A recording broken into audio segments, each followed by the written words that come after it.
शांति। ओम शांति। 7 अक्टूबर 2025 आज की साकार मुरली रंगीन बड़े बड़े अक्षरों में पढ़ें, सुने और मंथन करें।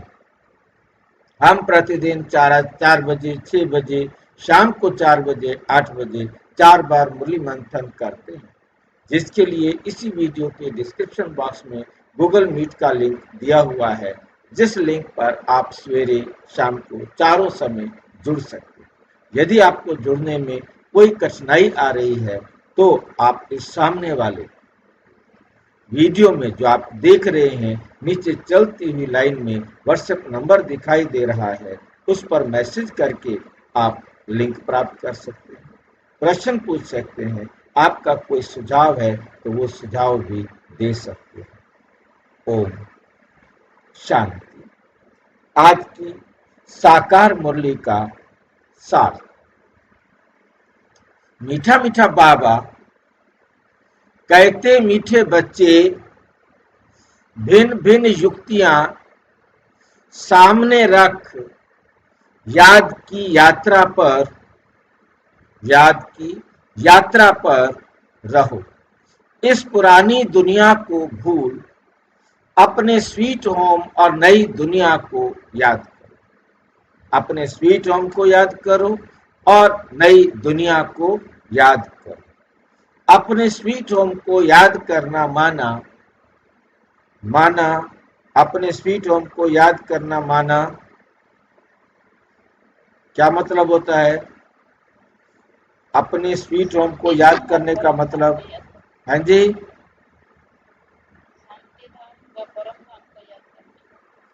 क्या करना है याद? स्वीट होम को क्या याद करें?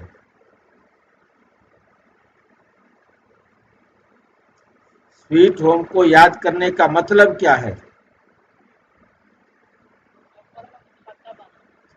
कर्मों का खाता। कर्मों का खाता आगे क्या? और कोई बताओ भाई। स्वीट होम को याद करना माना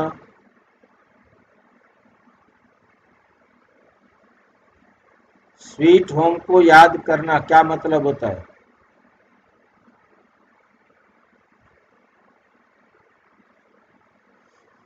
स्वीट होम को याद करने का मतलब है बहुत खुशी से अपना कार्मिक अकाउंट बराबर करना। बहुत खुशी से अपना कार्मिक अकाउंट बराबर करना।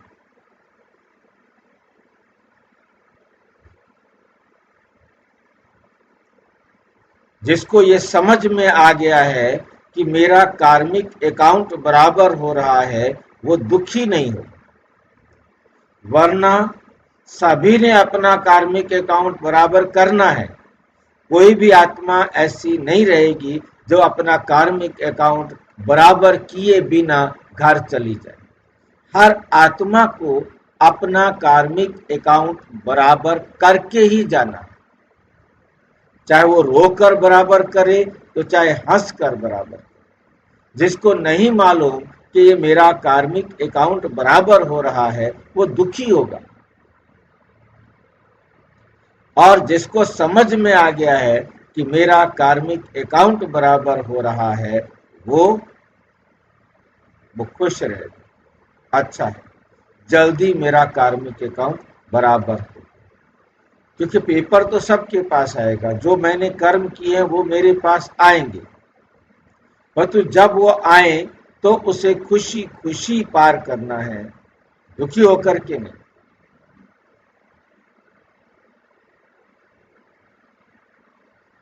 ये बात हमें बहुत बहुत अच्छी तरह से समझनी है।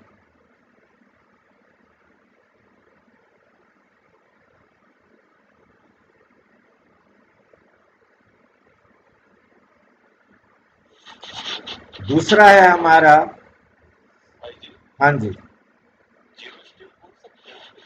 हाँ जी, जीरो स्टेज। जीरो स्टेज बोल रहे हैं। मतलब इसको जो जिसको ये समझ में आ गया कि मेरा हिसाब किताब बराबर हो रहा है, वो साक्षी दृष्टा बन सकता है, जीरो स्टेज नहीं। जीरो स्टेज में तो हम परम धाम में होंगे।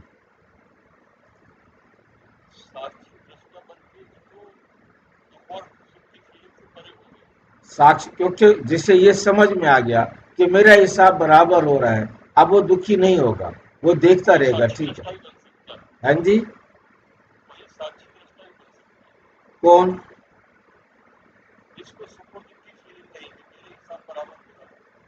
हाँ, सुख दुख की फीलिंग ही खत्म करनी है ना। सुख दुख की फीलिंग खत्म ही फरिश्ता होता है, साक्षी दृष्टा होता है। उसे उसे किसी भी प्रकार का कोई दुख नहीं हो रहा, क्योंकि मेरा ही दिया मुझे मिल रहा है, उतना मिलेगा जितना मैंने दिया हुआ है, तभी तो वो साक्षी दृष्टा बनेगा। तो हाँ जी, हलचल में नहीं आएगा, क्योंकि उसे पता है कि मैंने स्वीट होम जाने से पहले जो कुछ भी जिस आत्मा को दिया है, वो मैंने उस आत्मा से लेना है, बिना दिए लिए। हाँ जी।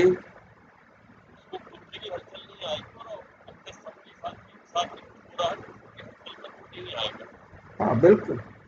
तब समझो कि मुझे स्वीट होम याद है, अदरवाइज मुझे स्वीट होम याद नहीं है।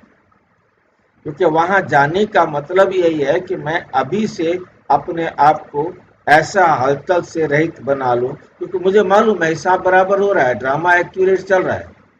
जिसको ये मालूम नहीं है बेचारा रो रो करके अपना हिसाब बराबर करेगा।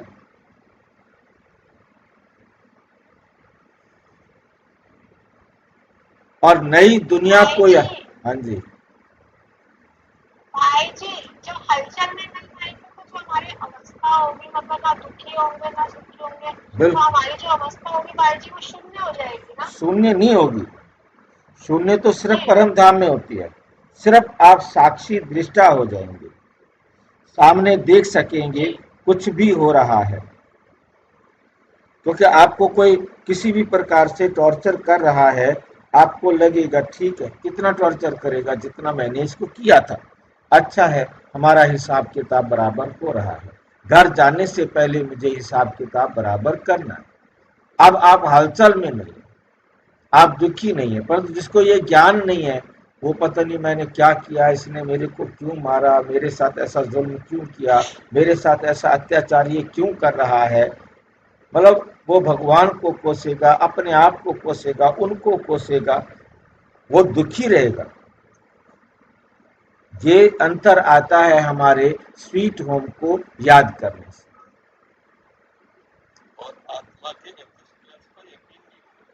हाँ जी।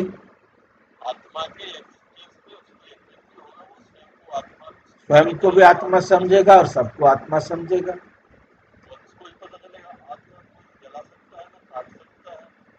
बिल्कुल। क्योंकि वो आत्म अभिमानी हुए बिना, आत्म अभिमानी हुए बिना वो कभी भी कोई साक्षी दृष्टा नहीं बन सकता। क्योंकि घर तो मुझे आत्मा को जाना है ना, मुक्ति धाम, परम धाम, शांति धाम, निर्वाण धाम, ब्रह्मलोक, मुझ आत्मा को ही जाना है। जब वो आत्म अभिमानी बनेगा, तभी वो साक्षी दृष्टा बनेगा, तभी वो समझ सकेगा कि ये परमात्मा ने मुझे ज्ञान दिया है, परमात्मा ने मुझे पढ़ाया है, परमात्मा ने मुझे समझाया है, अब मुझे सच समझ में आ गया है, ये ड्रामा एक्यूरेट है। ड्रामा की एक्यूरेसी पर वो आएगा ही तब जब वो स्वयं की स्मृति में होगा, परमात्म स्मृति में होगा, तभी वो साक्षी दृष्टा बनेगा,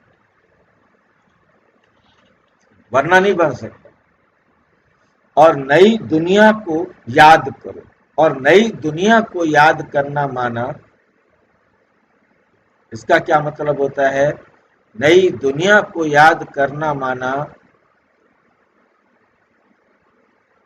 सुख धाम को याद करना। सुखधाम को याद करना माना, क्या मतलब है सुखधाम को याद करना?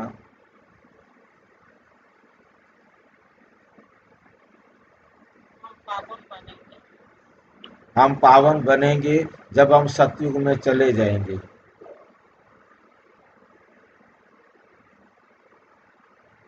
और कौन बताएगा? नई दुनिया।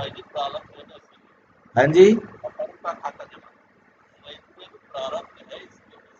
अकर्म का खाता जमा करना। मेरे को सतयुग में मिलेगा तो तब जब मैं अब करूंगा। अब मैं कर ही नहीं रहा हूं तो मुझे सतयुग में मिलेगा क्यों? उसका अटेंशन अपने एक एक सेकंड पर होगा कि मैं अपने अकर्म का खाता बनाऊं ताकि मैं सतयुग में जा सकूं।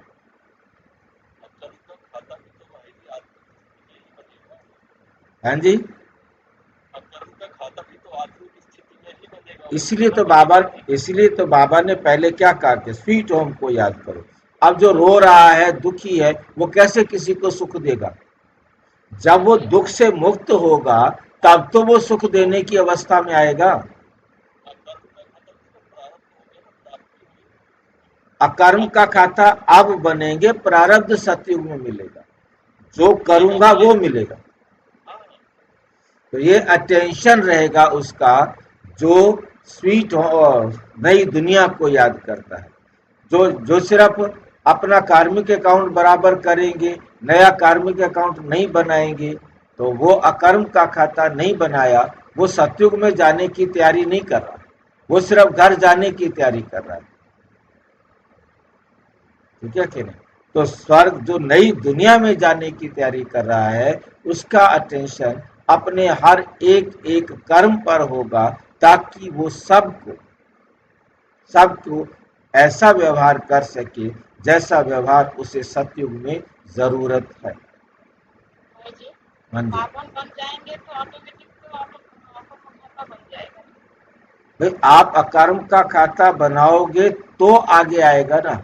आप पावन बन के ब्रह्मचर्य का पालन करके घर बैठे हो, परंतु आपने किसी को सुख दिया नहीं, कोई ऐसा काम किया नहीं जिसके कारण उसको कोई खुशी मिली हो, सुख मिला हो, तो वो आपको सतयुग में क्यों मिलेगा कुछ भी देने के लिए?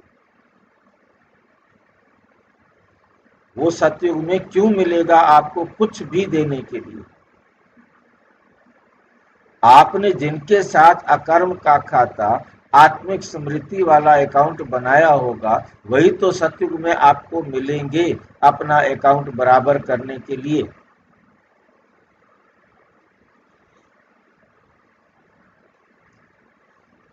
प्रश्न: कौन सी एक्ट अथवा पुरुषार्थ अभी ही चलता है, सारे कल्प में नहीं?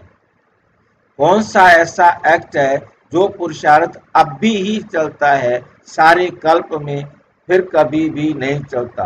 ना सतयुग में, ना त्रेता में, ना द्वापर में, ना कलयुग में। वो एक्ट इस समय कौन सा है? याद की यात्रा में रहे आत्मा को पावन बनाने का पुरुषार्थ। याद की यात्रा में रहने का मतलब क्या है?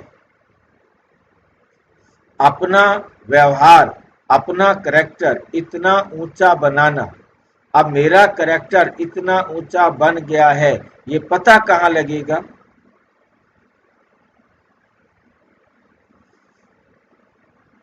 मेरे में सुधार आ रहा है, ये पता कहाँ लगेगा? जब मेरा व्यवहार सबके प्रति अच्छा हो जाएगा। जब तक मेरा व्यवहार हर आत्मा के प्रति अच्छा नहीं हुआ, तब तक मैंने क्या पुरुषार्थ किया? मैं क्या याद की यात्रा में हूं? मेरा करैक्टर कहाँ सुधरा है? हाँ जी।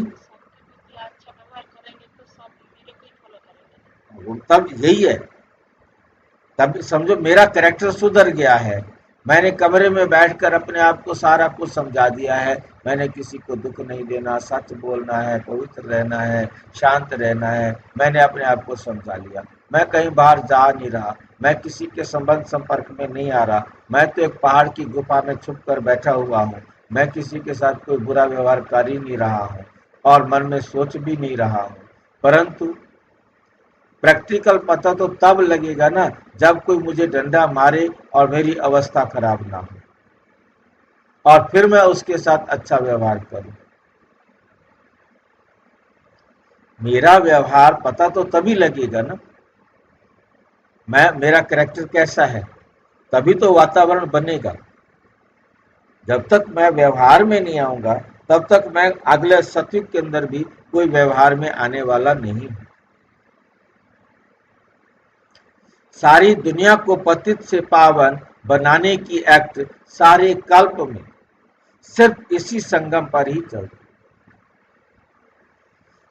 मुझे अपने आप को पतित से पावन बनाना है, और ये पावन बनाने का कार्य परमपिता परमात्मा आकर केवल पूरे कल्प में सिर्फ संगम पर ही करते।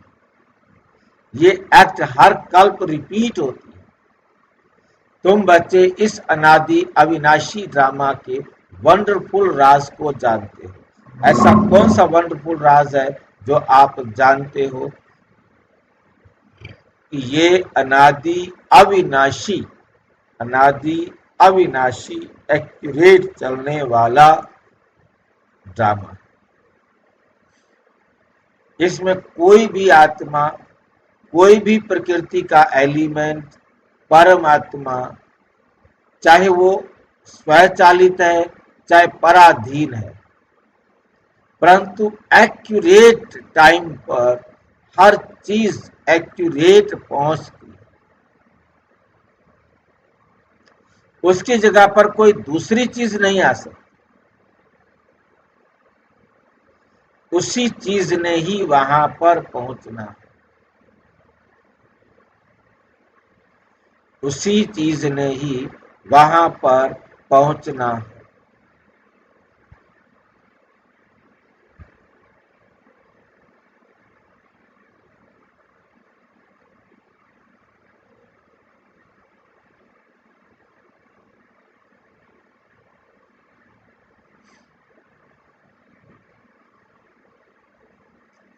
ओम शांति।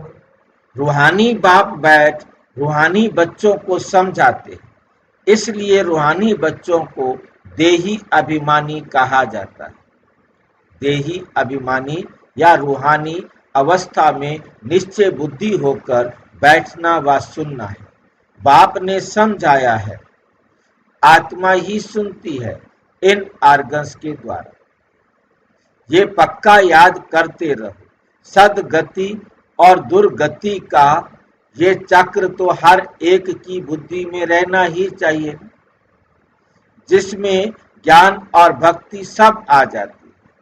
चलते फिरते बुद्धि में ये रहे कि ज्ञान और भक्ति, सुख और दुख, दिन और रात का खेल कैसे चलता है, कैसे चलता है।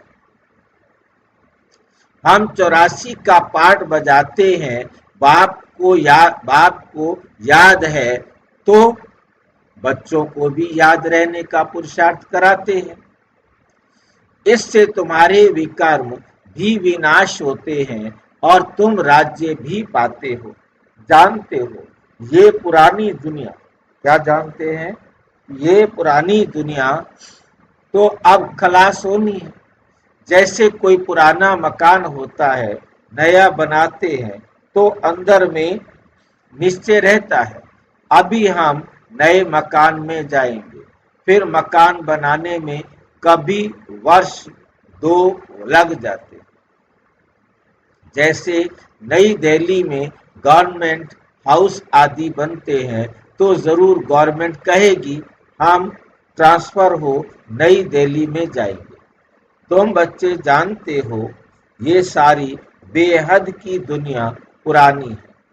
अब जाना है नई दुनिया में। बाबा युक्तियां बताते हैं, ऐसी ऐसी युक्तियों से बुद्धि को याद की यात्रा में लगाना। हमको अब घर जाना है, इसलिए स्वीट होम को याद करना है, जिसके लिए मनुष्य माथा मारते हैं।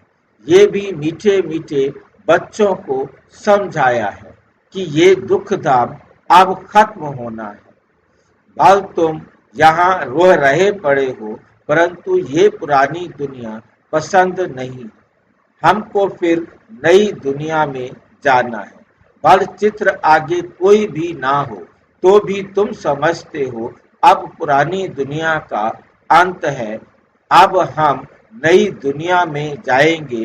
भक्ति मार्ग के तो कितने ढेर चित्र हैं, उनकी भेंट में तुम्हारे तो बहुत थोड़े हैं। तुम्हारे ये ज्ञान मार्ग के चित्र हैं, और वे सब हैं भक्ति मार्ग के चित्रों पर ही सारी भक्ति होती है। अब तुम्हारे तो हैं रियल चित्र, इसलिए तुम समझा सकते हो रॉन्ग क्या है, राइट क्या है। बाबा को कहा ही जाता है नॉलेजफुल। तुमको ये नॉलेज है। तुम जानते हो कि हमने सारे कल्प में कितने जन्म लिए, ये चक्र कैसे फिरता है। तुमको निरंतर बाप की याद में रहना है और इस नॉलेज में रहना है। बाप तुमको सारे रचता और रचना की नॉलेज देते हैं, तो बाप की भी याद रहती है। बाबा ने समझाया है, मैं तुम्हारा बाप, टीचर, सतगुरु हूँ। तुम सिर्फ ये समझाओ। बाबा कहते हैं, तुम मुझे पतित पावन, लिबरेटर, गाइड कहते हो ना। कहाँ का गाइड? शांति धाम, मुक्ति धाम का। वहां तक बाप ले जाकर छोड़ेंगे। बच्चों को पढ़ाकर, सिखलाकर, गुल गुल बनाकर घर ले जाए छोड़ेंगे। बाप के सिवाय तो कोई ले जा नहीं सकता। भल कोई कितना भी तत्व ज्ञानी व ब्रह्म ज्ञानी हो, वो समझते हैं हम ब्रह्म में लीन हो जाएंगे। तुम्हारी बुद्धि में है कि शांति धाम तो हमारा घर है, वहां जाकर फिर नई दुनिया में हम पहले आएंगे। वे सब बाद में आने वाले हैं। तुम जानते हो कैसे सब धर्म नंबरवार आते हैं। सतयुग त्रेता में किसका राज्य है? उन्हों का धर्म शास्त्र क्या है? सूर्यवंशी, चंद्रवंशी का तो एक ही शास्त्र है, परंतु वे गीता कोई रियल नहीं है, क्योंकि तुमको जो ज्ञान मिलता है वे तो यहाँ ही खत्म हो जाता है। वहाँ कोई शास्त्र नहीं। द्वापुर से जो धर्म आते हैं, उन्हों के शास्त्र कायम है, चले आ रहे हैं। अब फिर एक धर्म की स्थापना होती है तो बाकी सब विनाश हो जाने हैं। कहते रहते हैं एक राज्य, एक धर्म, एक भाषा, एक मत हो। वे तो एक द्वारा ही स्थापन हो सकता है। तुम बच्चों की बुद्धि में सतयुग से लेकर कलयुग अंत तक सारा ज्ञान है। बाप कहते हैं, अब पावन बनने के लिए पुरुषार्थ करो। आधा कल्प लगा है तुमको पतित बनने में। वास्तव में सारा कल्प ही कहें। ये याद की यात्रा तो तुम अभी ही सीखते हो, वहां ये है नहीं। देवताएं पतित से पावन होने का पुरुषार्थ नहीं करते। वे पहले राजयोग सीख यहाँ से पावन हो जाते हैं। उसको कहा जाता है सुख धाम। तुम जानते हो सारे कल्प में सिर्फ अब ही हम याद की यात्रा का पुरुषार्थ करते हैं। फिर यही पुरुषार्थ अथवा जो एक्ट चलती है पतित दुनिया को पावन बनाने लिए, फिर कल्प बाद रिपीट होगी। चक्र तो जरूर लगाएंगे ना। तुम्हारी बुद्धि में ये सब बातें हैं कि ये नाटक है। सभी आत्माएं पार्टधारी हैं, जिनमें अविनाशी पार्ट भरा हुआ है। जैसे वे ड्रामा चलता रहता है, परंतु वे फिल्म घिसकर पुरानी हो जाती है। वे फिल्म घिसकर पुरानी हो जाती है। ये अविनाशी है। ये भी वंडर है, कितनी छोटी आत्मा में सारा पार्ट भरा हुआ है। बाप तुम्हें कितनी गुइये गुइये महीन बातें समझाते हैं। अभी कोई भी सुनते हैं तो कहते हैं ये तो बड़ी वंडरफुल बातें समझाते हैं। आत्मा क्या है वे अभी समझा है। शरीर को तो सब समझते हैं। डॉक्टर लोग तो मनुष्य के हार्ट को भी निकाल कर बाहर रखते हैं, फिर डाल देते हैं, परंतु आत्मा का किसी को पता नहीं। आत्मा पतित से पावन कैसे बनती है, ये भी कोई नहीं जानता। ये भी कोई नहीं जानते। पतित आत्मा, पावन आत्मा, महान आत्मा कहते हैं ना, सब पुकारते भी हैं कि हे पतित पावन, आकर मुझे पावन बनाओ। परंतु आत्मा कैसे पावन बनेगी? उसके लिए चाहिए अविनाशी सर्जन। आत्मा पुकारती है उसको है जो पुनर्जन्म रहित है। आत्मा पुकारती उसको है, पुकारती उसको है जो पुनर्जन्म रहित है, जो दूसरा जन्म नहीं लेता, दोबारा जन्म नहीं लेता, केवल एक ही बार आता है। एक ही बार आता है। वास्तव में इसमें दो बातें हमें दिखाई देती है। पुनर्जन्म रहित, जिसका दोबारा कभी जन्म नहीं हुआ। अनादि ड्रामा में हम जब देखते हैं तो परम आत्मा ही एक ऐसी आत्मा है जिसका एक बार पूरे यूनिवर्स में जन्म हुआ था। उसने कभी भी दूसरा जन्म शरीर नहीं लिया। पहला ही शरीर नहीं लिया, दूसरा शरीर क्या, पहला शरीर भी नहीं लिया। उसने एक भी शरीर नहीं लिया, अपना शरीर पैदा नहीं किया।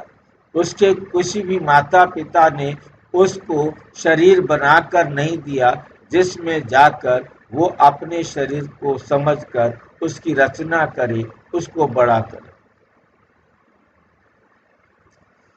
इसका भी जन्म होता है हर कल्प में, मतलब वो भी शरीर धारण करता है हर कल्प, शरीर का उपयोग करता है हर कल्प, परंतु वे करता है बने बनाए शरीर। वो पर काया में प्रवेश करते हैं, जहां हमारी आत्मा जो शरीरधारी है बैठी है, उसी के बाजू में आकर बैठ जाता है।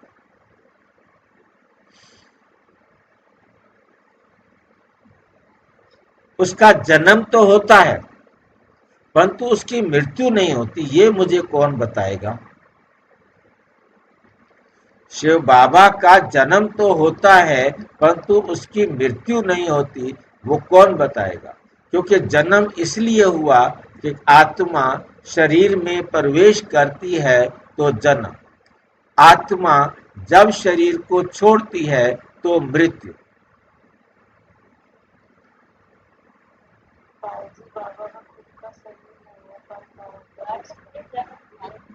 उसने पर काया में प्रवेश किया तो जन्म हो गया। जब उसने उस काया को छोड़ा तो मृत्यु नहीं होगी क्या?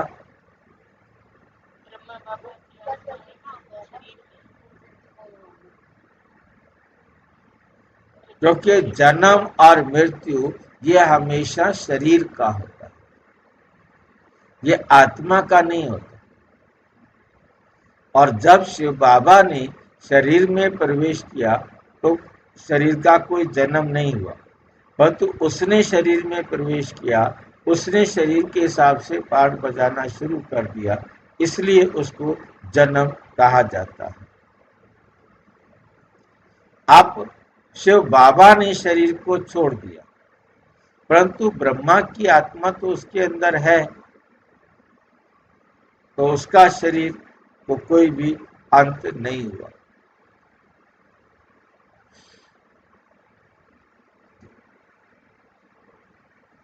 क्योंकि उसमें ब्रह्मा बाबा की आत्मा थी। जन्म और मृत्यु शरीर का होता है। शिव बाबा ने शरीर को प्रयोग किया तो जन्म हुआ। प्रवेश करने के बाद यदि वो उसको उपयोग ही नहीं करता तो उसका एग्जिस्टेंस नहीं है। कोई आत्मा मेरे शरीर में प्रवेश किया, आत्मा की जगह पर बैठी और उसके बाद कुछ भी किए बिना वो चली गई, तो उसका जन्म भी नहीं होगा। अभिव्यक्ति होगी जब मुझे महसूस हो, मेरे संपर्क वाले को महसूस हो कि इसका बालक है।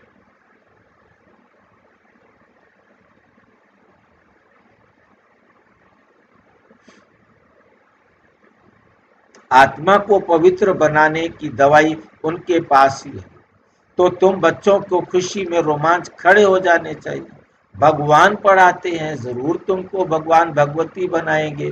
भक्ति मार्ग में इन लक्ष्मी नारायण को भगवान भगवती ही कहते हैं। कितनी देर के लिए लक्ष्मी नारायण को भगवान भगवती कहा जाएगा? 1 सेकंड।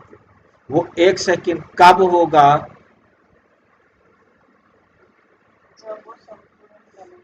जब वो परम धाम से आएंगे या जब वो कृष्ण के रूप में जन्म लेगा।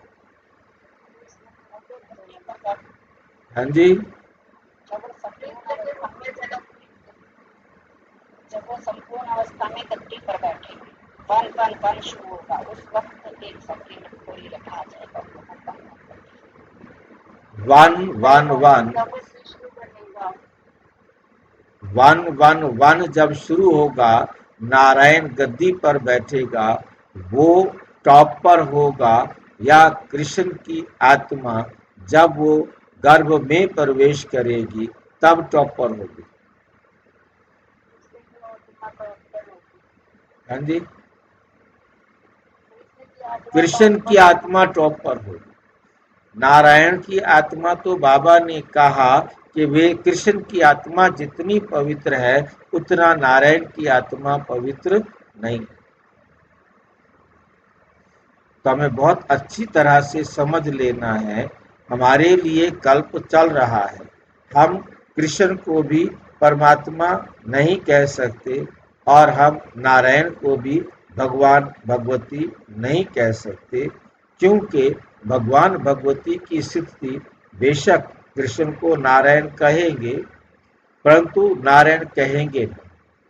क्योंकि जो भी विष्णु बना, ब्रह्मा सो विष्णु बना, और कृष्ण तो उसके शरीर का नाम होगा, वास्तव में तो वो नारायण होगा। बात मेरी समझ रहे हैं? जो भी विष्णु बनेगा, विष्णु बनने वाले नर को नारायण कहा जाएगा, नारी को लक्ष्मी कहा जाएगा। परंतु ये भाषा यहाँ पर प्रयोग नहीं होगी, ये भाषा प्रयोग होगी सतयुग में, परम धाम जाने के बाद। ये बात समझ में आ रही है कि नहीं? भगवान भगवती किसे खाते भाई जी? भगवान था, भगवान भगवती तो जब वो यानी कृष्ण और वो नारायण और लक्ष्मी और नारायण जब दोनों होंगे तभी तो भगवान भगवती कहा जाएगा। कृष्ण को अकेले को भगवान भगवती दोनों थोड़ी जब कह देंगे। कृष्ण पैदा होगा उसके बाद राधा भी पैदा होगी कि नहीं होगी? राधा भी पैदा होगी, लेकिन जब तक उनका स्वयंवर नहीं होता तब तक उनको लक्ष्मी और नारायण और भगवान भगवती का टाइटल कैसे मिल सकता है? भगवान भगवती कोई सतयुग में किसी को कहेगा कि ये भगवान है? नहीं कहेगा कोई किसी को नहीं। जब कहेगा कोई किसी को नहीं, ये भक्ति मार्ग की बात है। वहां जब कोई भी नारायण को ये नहीं कहेगा, सभी नर नारायण होंगे, किसी भी नर को ये नहीं कहा जाएगा कि तुम भगवान हो, तुम भगवती हो, नारी हो तुम भगवती हो, सबको भी नहीं कहा जाएगा। और लक्ष्मी नारायण को भी ये नहीं कहा जाएगा कि उनको वैसे कहा जाएगा तुम लक्ष्मी हो, तुम नारायण। समझ गए, लेकिन भगवान भगवती को संपूर्ण अवस्था को कहते तो हैं। संपूर्ण अवस्था कब होती है, यही क्वेश्चन हमने उठाया है कि संपूर्ण अवस्था संगम पर होती है। संगम पर होती है जब वो कृष्ण के रूप में जन्म लेता है। भल उसका नाम कृष्ण रखा गया क्योंकि जो विष्णु बना है, विष्णु बनने का मतलब है दो में से एक सिलेक्ट करना है, या तो वो मेल बनेगा या वो फीमेल बनेगा, या तो वो पुरुष बनेगा या वो स्त्री बनेगा। अब वो पुरुष बना है तो वो नारायण है, और यदि वो स्त्री बना है तो वो लक्ष्मी है। परंतु वो संगम पर पैदा हो रहा है, संगम पर इस प्रकार के शब्द बोले नहीं जाते। संगम पर तो सब जानते हैं। अब उन्होंने जिस दुनिया में जन्म लिया होगा, उन्होंने यदि कहीं अरब देश में जन्म लिया होगा तो वहाँ की भाषा में स्त्री पुरुष कहा जाएगा। उन्होंने भारत की धरती पर जन्म लिया होगा तो उनको ये कहा जाएगा, क्योंकि ये तो नहीं है कि उसने सिर्फ भारत की इसी भारत में ही जन्म लेना है, कहीं भी जन्म ले सकता है जहाँ उसके माता पिता संपूर्ण अवस्था में होंगे, क्योंकि सारे खंड मिलकर के तो एक ही भारत है ना। ये सारे खंड एक ही भारत थे और एक ही भारत से टुकड़े होकर के अलग अलग हुए हैं। हाँ जी, हाँ जी, टॉप स्टेज विष्णु की है। और सबसे पहला विष्णु बनने वाला है कृष्ण। नंबर 2 लक्ष्मी बनने वाली है राधा। कोई विष्णु देहधारी है नहीं।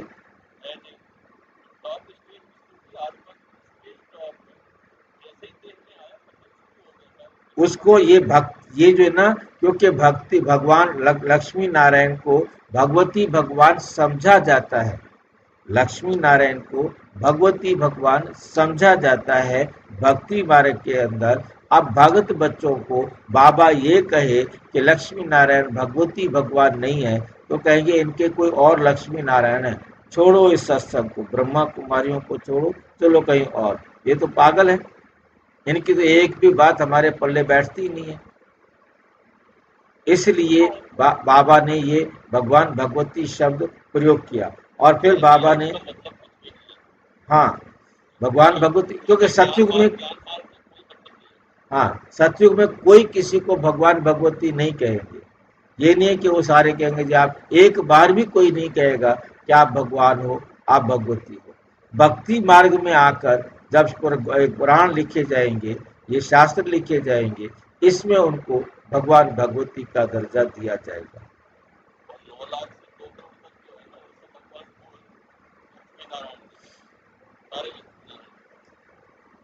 2 करोड़ तक सभी लक्ष्मी नारायण और सभी नारी लक्ष्मी। भाई जी, संगम पर कृष्ण के जन्म को अगर हम टॉप स्टेज कहेंगे तो यहाँ की जलवायु, यहाँ का पूरा एनवायरनमेंट को टॉप स्टेज वाला छोड़ेंगे अभी। ऐसा है कि मेरी अवस्था से दुनिया बननी है, ना कि दुनिया की अवस्था से मुझे बनना है। और राजा किसको कहा है?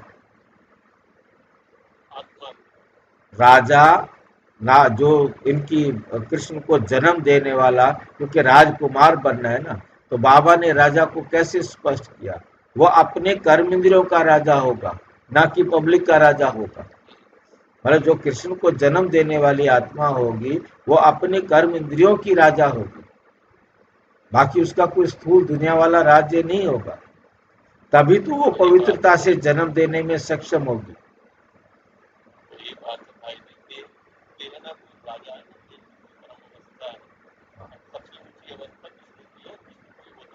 बिल्कुल, विष्णु टॉप है और कृष्ण ही नारायण है और राधा ही लक्ष्मी है। और ये केवल वहां जाकर के नहीं बनती, वहां जाकर के इनको ये नाम मिलता है। हाँ जी, बाबा कहता है जितना सेवा करोगे उतना ही प्रजा बनेगी, इसका मतलब क्या है? आप जितने आत्मा सेवा, सेवा में क्या है, सेवा में यही है ना, अनेक आत्माओं को बाप का परिचय देना। जितना ज्यादा आत्माओं को आप परमात्मा का परिचय देंगे, उनको सेंटर पर लाकर पढ़ने लायक बनाएंगे, वो शिव बाबा को पहचान लेता है। जितनी आत्माओं को आपने शिव बाबा का बच्चा बनाया, आप शिव बाबा की सजनी बन गई, और जितनी आत्माओं को दिया उतना बड़ा आपका परिवार हो गया, तो आप उतने बड़े राजा बनेंगे।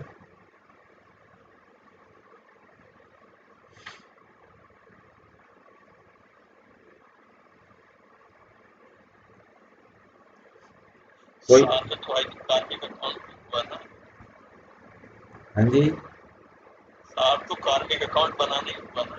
हाँ, सारा कार्य, मेन बात है कार्मिक अकाउंट बनाना। तो यथा राजा रानी तथा प्रजा होगी ना, जैसे राजा रानी होंगे वैसे वहां की प्रजा होगी। राजा रानी सुखी होंगे तो प्रजा भी सुखी होगी। आप समान पवित्र भी बनाते हैं, ज्ञान सागर भी बनाते हैं, फिर अपने से भी जास्ती विश्व का मालिक बनाते हैं। पवित्र अपवित्र को का कंप्लीट पार्ट तुमको बजाना है। पवित्र से अपवित्र बनने का संपूर्ण पार्ट जो है वो आपको बजाना है। तुम जानते हो बाबा आया हुआ है फिर से आदि सनातन देवी देवता धर्म की स्थापना करने, जिसके लिए ही कहते हैं ये धर्म प्राय लोप हो गया।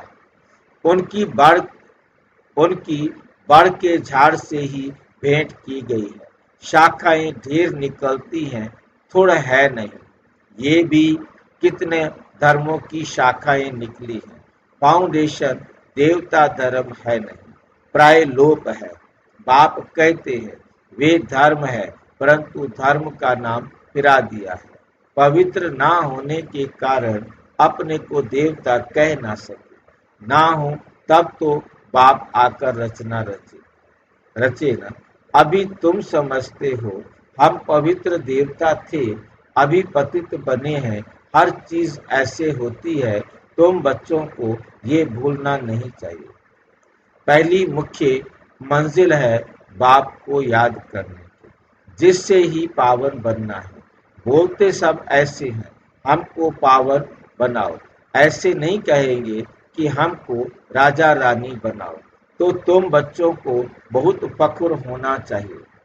तुम जानते हो हम तो भगवान के बच्चे हैं, अभी हमको जरूर वर्षा मिलना चाहिए। कल्प कल्प ये पाठ बजाया है, झाड़ बढ़ता ही जाएगा। बाबा ने चित्रों पर भी समझाया है कि ये है सदगति के चित्र। तुम औरली भी समझाते हो, चित्रों पर भी समझाते हो। तुम्हारे इन चित्रों में सृष्टि के आदि मध्य अंत का राज आ जाता है। बच्चे जो सर्विस करने वाले हैं, आप समान बनाते जाते हैं। पढ़कर पढ़ाने की कोशिश करनी चाहिए। जितना जास्ती पढ़ेंगे और उतना पद पाएंगे। बाप कहते हैं मैं तदबीर तो कराता हूँ, परंतु तकदीर भी हो ना। हर एक ड्रामा अनुसार पुरुषार्थ करते रहते हैं। ड्रामा का राज भी बाप ने समझाया है। बाप भी है, टीचर भी है, साथ ले जाने वाला सच्चा सच्चा सतगुरु भी है। वे बाप है अकाल मूरत।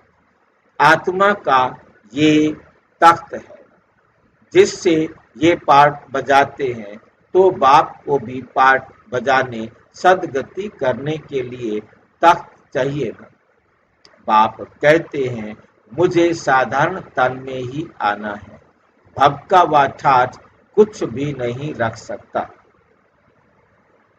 वो गुरुओं के फॉलोवर्स लोग तो गुरु के लिए सोने के सिंहासन महल आदि बनाते हैं। तुम क्या बनाएंगे? तुम बच्चे भी हो, स्टूडेंट भी हो। तो तुम उनके लिए क्या करेंगे, कहाँ बनाएंगे? ये है तो साधारण ना। बच्चों को ये भी समझाते रहते हैं, वेश्याओं की सर्विस करो, वेश्याओं की सर्विस करो। गरीबों का भी उद्धार करना है, क्योंकि सबसे गरीब वैश्या है, क्योंकि उनके पास कोई रास्ता नहीं, कोई चारा नहीं, कोई गुजारा नहीं, उनके पास मजबूरी ही मजबूरी है। उनको मजबूत बनाना है तो उसके लिए बाबा कहते उनकी भी क्या करो, जाकर सेवा करो। बनारस में भी गए हैं, उनको तुमने उठाया तो कहेंगे वहाँ बीके की तो कमाल है। वैश्याओं को भी ये ज्ञान देती, उनको भी समझाना है। अभी तुम ये धंधा छोड़ शिव आलय के मालिक बनो। ये नॉलेज सीख कर फिर सिखलाओ।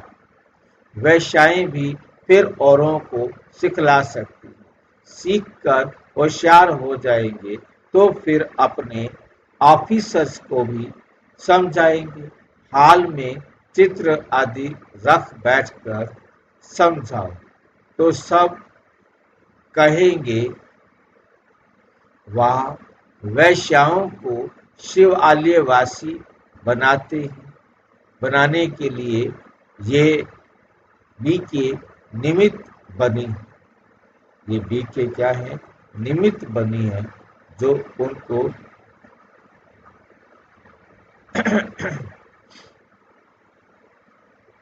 बच्चों को सर्विस का के लिए ख्यालात चलने चाहिए। तुम्हारे ऊपर बहुत रेस्पॉन्सिबिलिटी है, बहुत जिम्मेवारी है। अहिल्याएं, कुब्जाएं, भीलनियां, गणिकाएं, इन सब का उद्धार करना है। 3 तो मेरे ख्याल से आप जानते होंगे ना। अहिल्या कौन बताएगा फटाफट?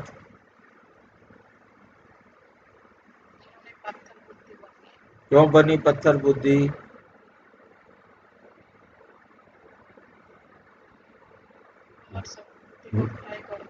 हाँ जी, विकार में जाने कारण अहिल्याएं बनी।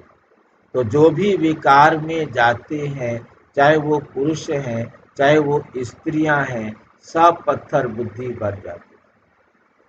अब उनकी निर्णय करने की शक्ति, हाँ जी,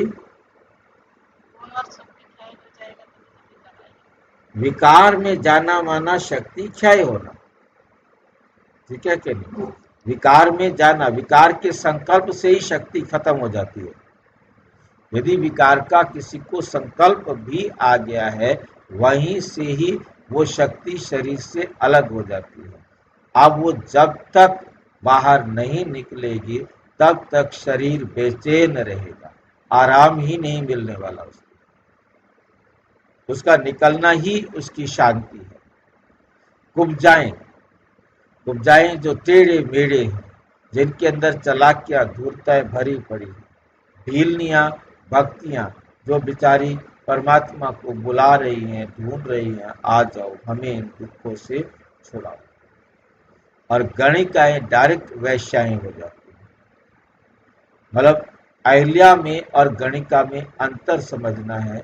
अहिल्या विकार में गई, मतलब जान करके नहीं गई, मतलब पति के साथ संबंध किया या उसने पति संबंध समझ करके ही जो है ना उसके साथ इंद्र के साथ संबंध जोड़ा। उसे क्या मालूम था कि ये वेश बदल करके आया है, कोई और है।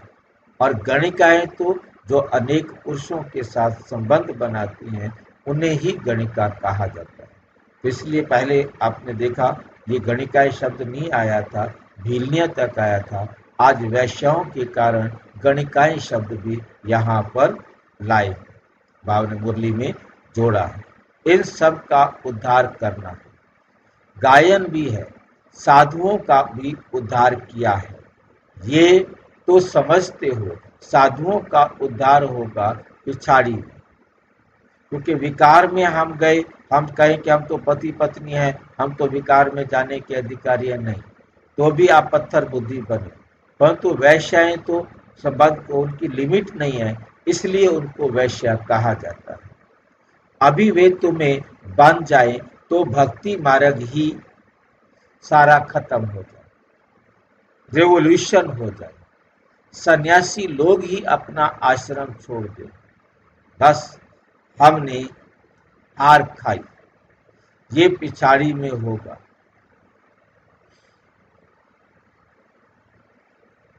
भाई जी, हाँ जी, भक्ति केवल मात्र परमेश्वर है। हाँ जी, भक्ति केवल मात्र हम परमेश्वर है। आत्माओं का पति परमेश्वर है, जो परमानेंट पवित्र बनाता है। उसका हर कल्प, हर समय यही पाठ रहता है कि हम पतितों को, पत्थर बुद्धियों को पावन बनाएं।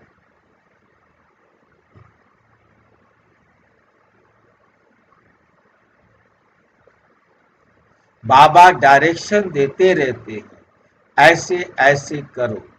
बाबा तो कहाँ बाहर जाते ही नहीं।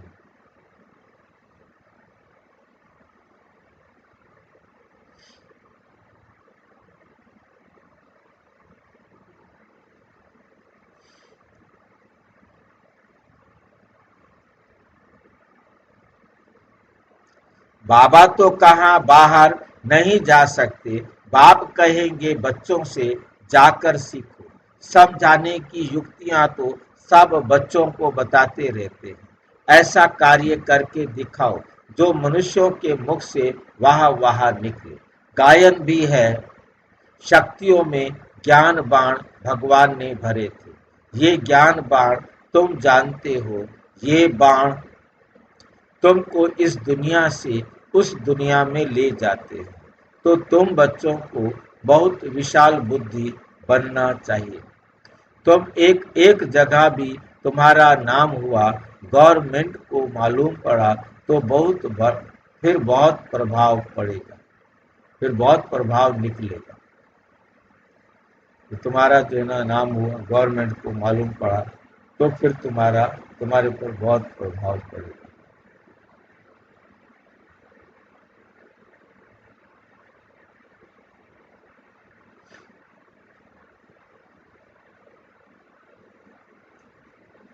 एक जगह से कोई अच्छे 5-7 ऑफिसर्स निकले तो वो अखबारों में डालने लग जाएंगे, पढ़ेंगे। वो कहेंगे ये बीके वैश्याओं का भी ये धंधा छुड़ाए, शिवालय के मालिक बनाते हैं, शिवालय का मालिक बनाते हैं। बहुत वाह वाह निकलेगी। आज बाबा ने बनारस शब्द का भी प्रयोग किया है। बनारस किसे कहा जाता है? अभी थोड़ी देर पहले वाराणसी को, जहाँ हमारा शिव का मंदिर है, जिसे कहते हैं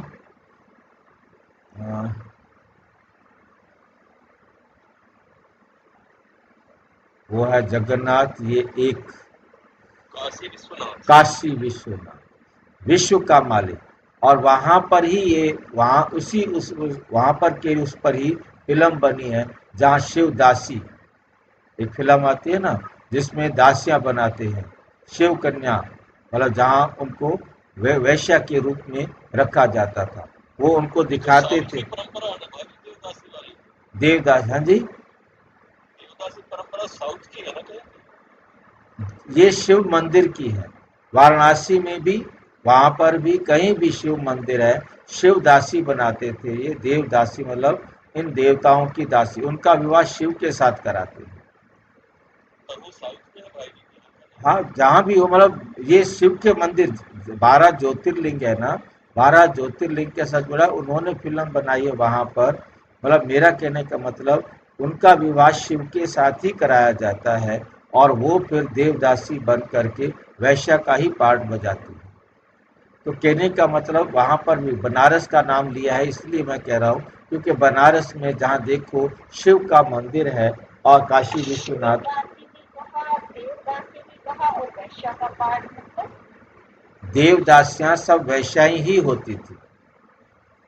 शादी करा, होती थी, मतलब वो जो है ना, जो ब्राह्मण है, जो साहूकार हैं, वो उनके ही काम में आती थी, उनका काम था ये, मतलब इसी बात पर फिल्म बनाई गई थी। तो मतलब कहने का, साउथ का था ये, साउथ का। हाँ जी, ये फिल्म ये बताना चाहती है कि देवदासी नहीं बनना चाहिए, उसमें ऐसे काम होते हैं। हाँ, यानी शिव के साथ शादी नहीं होनी चाहिए वरना वैश्य बनोगे। ऐसा है कि जो भक्ति मार्ग में रूप लिया इसने ना, आज वैश्याओं का उद्धार करने के लिए बाबा कह रहे हैं, क्योंकि जिन्होंने भक्ति मार्ग में ऐसा रूप ले लिया था कि उनको वो कहते थे जी तुम जो है ना शिव के साथ शादी कर लो, तुम यहाँ मंदिर में रहोगे, सेवा करेंगे। अब वो उनका जीवन वही रहता था, परंतु उनके जो कर्म थे, क्योंकि दुनिया कैरेक्टर लेस हो चुकी थी, उनके कर्म खराब थे। इसलिए ये फिल्म के अंदर उजागर किया गया था कि देवदासियां किसे कहा जाता है, ये समझ में आए लोगों को, क्योंकि ये पतित अवस्था का रूप दिखाया है ना, कलयुग में आते आते। शादी करने के बाद पतित अवस्था का रूप क्यों अरे दिखाया भाई, गया? शिवलिंग के साथ शादी होती थी, शिव के साथ नहीं। अब शिव के साथ हम शादी कर रहे हैं पवित्र बनने के लिए, वो शिव के साथ, शिवलिंग के साथ शादी कराते थे पतित बनाने के लिए। वो नर्क की बात है, ये स्वर्ग की बात है। इसलिए बाबा ने वैश्याओं के उद्धार के लिए कहा है, उनको भी बाबा के साथ शादी कराओ। एग्जाम्पल दे दीजिए, गलत का एग्जाम्पल दे दीजिए, समझ जाएंगे। हमारे यहाँ सेंटर को हमारे यहाँ पर वहाँ पर तांडव हो बनने के लिए या माउंट आबू की शादी होती है ना बहनों की, बाबा के साथ जब समर्पित होते हैं, वो शिव की शादी हुई। हाँ, ये शिव के, वो शिवलिंग के साथ फेरे दिला देते हैं, और तो फेरे दिलाने के बाद उसका जीवन क्या है सारी जिंदगी, ये समर्पित कहना है ना, वो, हाँ, मतलब हमारा, हमारी शादी शिव के साथ हुई है, हम पवित्र बनने के लिए शिव के साथ शादी की है। वो शिवलिंग के साथ शादी करते हैं नर्क में जाने के लिए।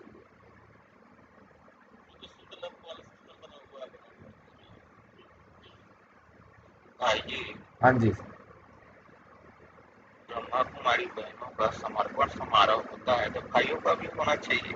होता है भाई जी, भाइयों का भी समर्पण होता है, परंतु बहनों के बावजूद कभी भाइयों को नहीं दिखाया। ऐसा है कि सबसे पहला समर्पण भाइयों में हुआ था जगदीश भाई का, इससे पहले किसी का समर्पण नहीं हुआ। सेरेमनी कहाँ होती भाई? सेरेमनी तो पतित बनने की बात है, सेरेमनी तो भक्ति मार्ग हम है ब्रह्मा कुमारी की बात कर रहे हैं। भाई। भाई जी, भाई जी जहाँ, पहले ब्रह्म बाबा तो हुआ था, है जी, समर्पित पहले ब्रह्म बाबा हुआ था। नहीं भाई जी नहीं, वो समर्पित नहीं हुए थे, वो तो जो भी हुआ वो तो जो जो पार्ट था वो अलग पार्ट था, भक्ति मार्ग या जो है ना आदि का पार्ट। जो यहाँ आकर जब ब्रह्मा कुमारी संस्था में बहनों को, जगदीश भाई जो है अपना कमला नेहरू वाले जो सेंटर था वहाँ पर, अब आता था सारे दिन, उसको वहाँ काम करना होता था। तो बहनों ने कहा कि तुम अपने घर जाओ, तुम यहाँ क्यों रहते हो? कहते मुझे सारा काम तो यहाँ करना है। तो कहाँ जाऊँगा घर में, क्या करूँगा मैं घर जा कर के अब? तो उसने कहा मैं अब घर नहीं जाऊँगा, मैं यहीं रहूँगा। तो उन्होंने बाबा के पास कंप्लेंट किया कि भी है ना ये नियम नहीं है कि कोई भी जो है ना आकर के रहे सेंटर पर, और सबको घर जाना चाहिए, परंतु ये जगदीश भाई घर जाता ही नहीं है। तो ब्रह्मा बाबा ने उसको कहा कि ठीक है, इसको रहने दो। मतलब पहला जो समर्पण है वो जगदीश भाई का हुआ, इससे पहले किसी का समर्पण नहीं। वो तो सारे जो थे वो तो माउंट आबू में नहीं, पाकिस्तान के अंदर जहाँ अपना ओम मंडली जो आए वहाँ पर हो गए, परंतु उसके बाद कोई भी ऐसे डायरेक्ट समर्पण भाई जो है ना हुए हों, कोई नहीं रहे थे। पहला पहला भाई जो था वो जगदीश भाई था। अब क्या होता है, ये जो सेरेमनी है ना, ये भाई जी आप कह रहे हो ना उनकी होती है, हमारी क्यों नहीं होती? ये पहले कोई सेरेमनी नहीं हुआ करती थी, कोई सेरेमनी नहीं हुआ करती थी, ये अभी होना शुरू हुई है। अभी हो रही है। अभी तो अभी अभी अभी गवर्नमेंट का स्कीम अभी है ये भाई। ड्रामा, अभी ये ड्रामा होता है। पहले कोई किसी को फेरे नहीं दिए जाते थे। सिर्फ बाबा ने दृष्टि दी, हाथ मिलाया, हो गया काम। दादी ने दृष्टि दी, हाथ मिलाया, हो गया समर्पण। ये नहीं होता था कि हाँ जी उनके परिवार वालों को बुलाओ, उनके परिवार वालों को बुलाओ, खाना खिलाओ। परिवार वाले आ जाते थे तो आते थे तो परिवार की तरह होता था, ये ड्रामा नहीं होता था। अब ड्रामा इंदौर में जो है ना स्कूल बना हुआ है, स्कूल बना है भाई। स्कूल बना हुआ है, बच्चे को समर्पित कर देते हैं वहाँ। भाई जी स्कूल में समर्पित नहीं होते हैं, स्कूल में सिर्फ पढ़ते हैं। पढ़ने के बाद जो समर्पण होना चाहता है तो वो माउंट आबू में समर्पण होगा। हाँ, मतलब कहने का मतलब ये है कि वो क्या है कि पैसे का खेल है ना, कुछ दिखावा करेंगे ना। अब पहले कोई ये नहीं होता था कि तुम देना घर से पैसे लेके आओ, ठीक है, उनके परिवार वाले दिल से कुछ भी देना चाहते। बाबा के टाइम में ये होता था, दादियों के टाइम में भी शुरू में ऐसे होता था, ठीक है जो जितना करे। पर तो ये आगे जो है ना पैसों पर नजर चली गई, ये थोड़ा सा गिरावट वाली बात है, इसकी चर्चा यहाँ करने की जरूरत नहीं है। ठीक है, मतलब ये हमें हमारे यज्ञ का नियम नहीं है कि कोई आए और पैसे लेकर के आए। बस ये बात हमें बहुत अच्छी, हम अपने नियम को ध्यान रखें। हाँ जी, तो ये तो आगे का दिखावा है। जैसे आजकल ब्रह्मा भोजन करना, ये करना, वो करना, ये सारे जो है ना यज्ञ के नियम के अनुसार नहीं है। बस चल रहा है, ठीक है, जिनका पार्ट है हम उनके पार्ट को चेंज नहीं कर सकते, वो हमारा कोई रोल भी नहीं है। यानी बाकी बाबा की तरफ से सिर्फ एक ही बात है कि मांगना नहीं है, वो खुशी से देना चाहे तो दे। अब कोई गरीब का क्यों समर्पण नहीं हो पा रहा है? हो पा रहा है। जो गरीब है वो बिना किसी ड्रामा किए समर्पित है, सेवा कर रही है। जो अमीर है वो थोड़ा अपना दिखावा करते हैं, समर्पण होते हैं।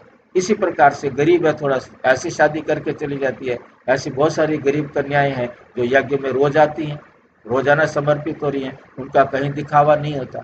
ये इसमें दोनों का पार्ट मैं देखता हूँ, लड़कियों के पेरेंट्स का भी और हमारी कुछ बहनों का भी। जो उनका पार्ट है, जो उनका ड्रामा अनुसार पार्ट है, वो बजा रहे हैं। ठीक है, हमें यज्ञ के नियम को समझना है। यज्ञ का नियम है किसी से मांगना नहीं। जो स्वेच्छा से यज्ञ के अंदर कर सकता है करे, नहीं कर सकता है ना करे, ठीक, उसका भाग्य। हर एक अपना भाग्य बनाएगा, अपना तन मन धन जन जो जैसे सफल करेगा वो उतना ही पाएगा। मतलब मेरा सिर्फ यह बताने का मतलब था कि वैश्याओं का भी बाबा ने हमें, क्योंकि भक्ति मार्ग में आकर भक्ति में ही वैश्या का बनना शुरू हुआ। तुम बड़े बड़े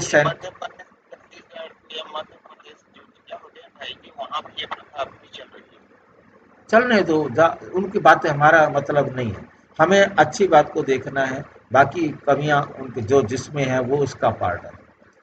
हमें सिर्फ समझना, मेरा सिर्फ चर्चा करने का मकसद ये था कि बाबा कह रहे हैं कि वैश्यों का भी उद्धार करो, क्योंकि भगवान के पास मंदिरों में आकर के ही वो ऐसे बने। बनारस का नाम स्पेशल लिया बाबा ने, तो वहाँ पर कुछ माताएं और भाई, माताओं के साथ भाई भी सेवा करने के लिए वैश्यालय में गए और वहाँ जाकर सेवाएं की। है नहीं, ऐसा किया गया। बनारस में बाबा ने विशेष अटेंशन दिलाया कि आप वहाँ जाके सेवा करो, तो सेवा की। और ऐसे ही जहाँ जहाँ से आत्माओं को निकलना है वो निकलेगी, क्योंकि वो भी तो एक इंसान ही है, वो भी हमारी तरह ही है, कोई अलग तो है ही नहीं। उनके लिए मजबूरी है कि उन्होंने ऐसा जीवन अपनाया।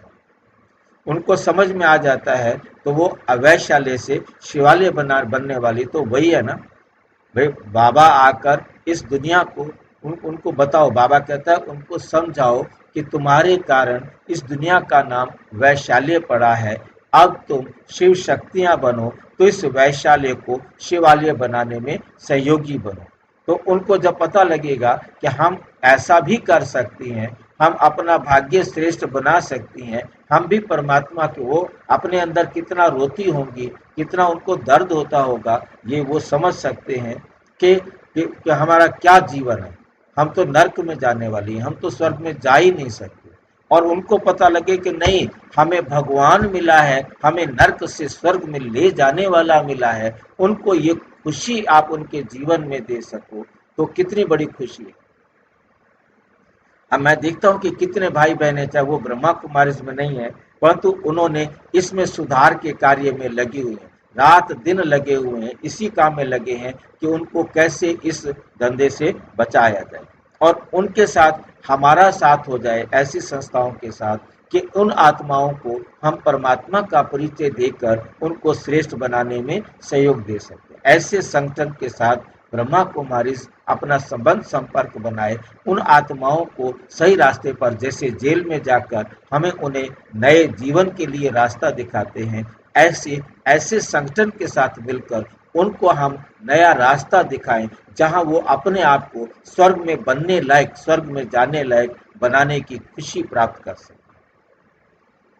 मतलब मेरा यहाँ पर चर्चा करने का मतलब ये था कि उन संगठनों से हम संपर्क करें, बहनों को, क्योंकि इसमें बहनों का काम बहुत होता है, भाइयों का काम सहयोगी होता है, साथ जाने का होता है, इसमें बहनें ही सबसे ज़्यादा काम कर सकती हैं।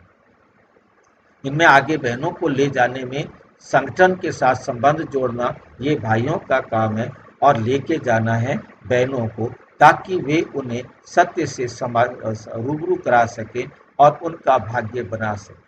क्योंकि आज तो सारी दुनिया दिन प्रतिदिन और गिरती जा रही है, गिरती जा रही है, गिरती जा रही है और गिरती ही जा रही है।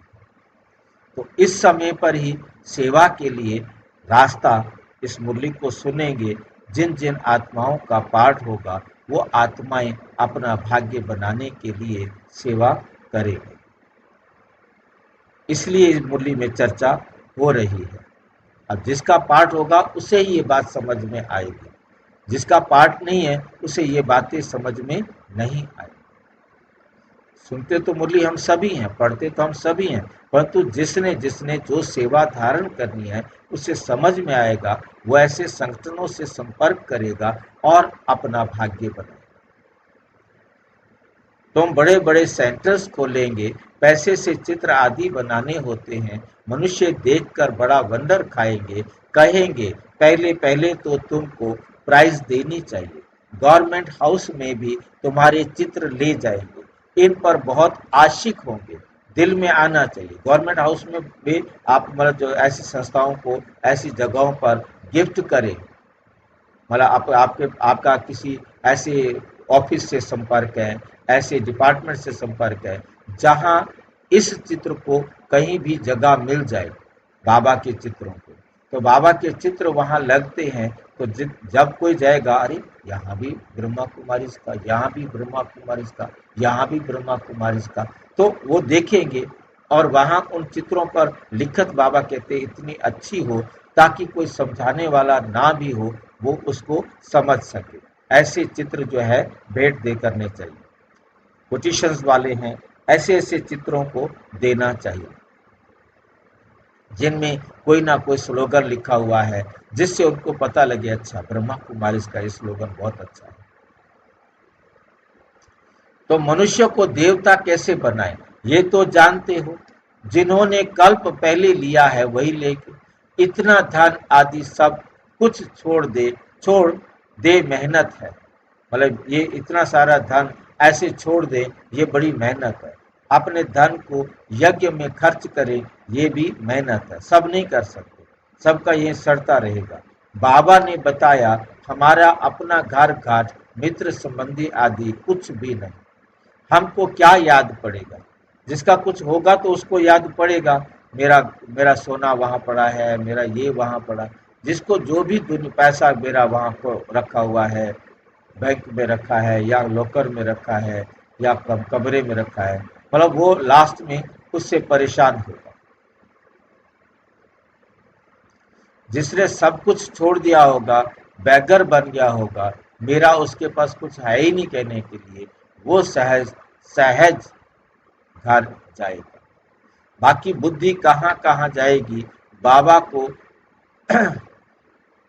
रथ दिया है, बाबा को क्या दिया है, रथ दिया है। जैसे तुम वैसे हम पढ़ रहे हैं, जैसे तुम वैसे हम पढ़ रहे, मतलब ब्रह्मा बाबा ने अपना रथ बाबा को दिया है, बाकी जैसे तुम पढ़ रहे हो ऐसे मैं भी पढ़ रहा हूँ। सिर्फ रथ बाबा को लोन पर दिया है, तुम जानते हो हम पुरुषार्थ कर रहे हैं, मतलब ब्रह्मा बाबा कह रहे हम पुरुषार्थ कर रहे हैं। सूर्यवंशी घराने में पहले पहले आने के लिए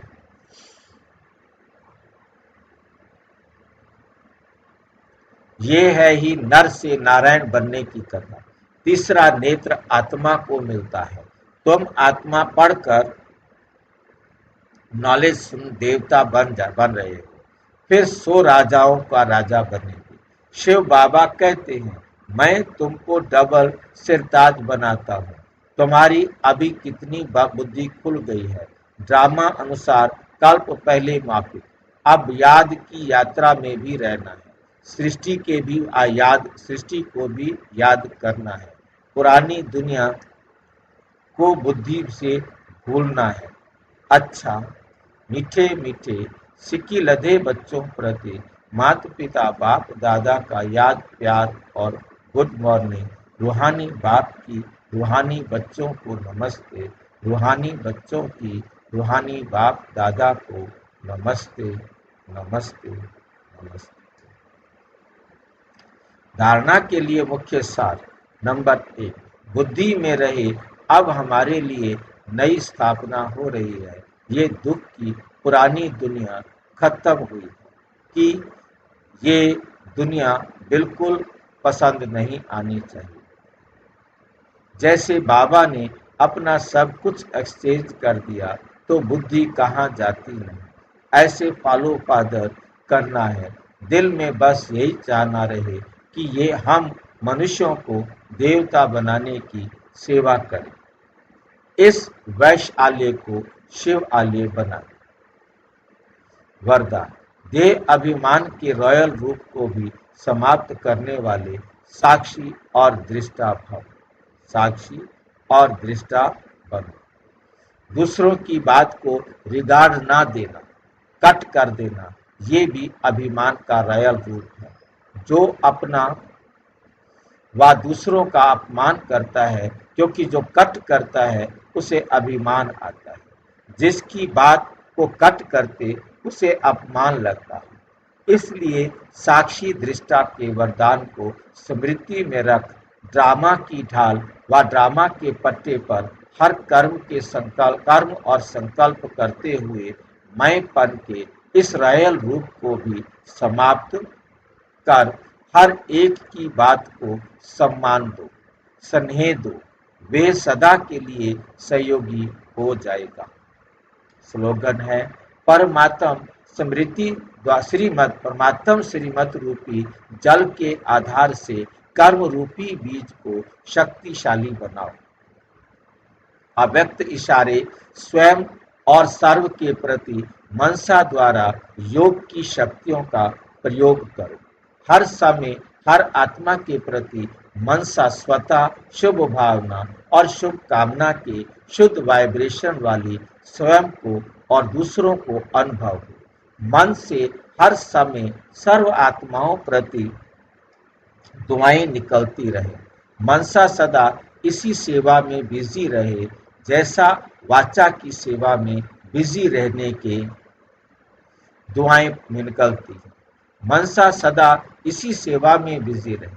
इस वाचा को सेवा में बिजी रहने के लिए अनुभवी हो गए। अभी सेवा नहीं मिलती तो अपने को खाली अनुभव करते हो। ऐसे ऐसे हर समय वाणी के साथ साथ कौन सी सेवा? मनसा सेवा स्वतः होती रहे, करना नहीं, होती रहे, और आपकी हैबिट बन जाए, संस्कार बन जाए। अच्छा, ओम शांति। और विस्तार से जानने के लिए प्रजापिता ब्रह्मा कुमारी ईश्वरीय विश्वविद्यालय के किसी भी सेवा केंद्र पर संपर्क करें। और यदि कोई प्रश्न है तो 9213106986 पर केवल टेलीग्राम करें। 9650692270 पर केवल व्हाट्सएप करें, फोन नहीं। ओम शांति।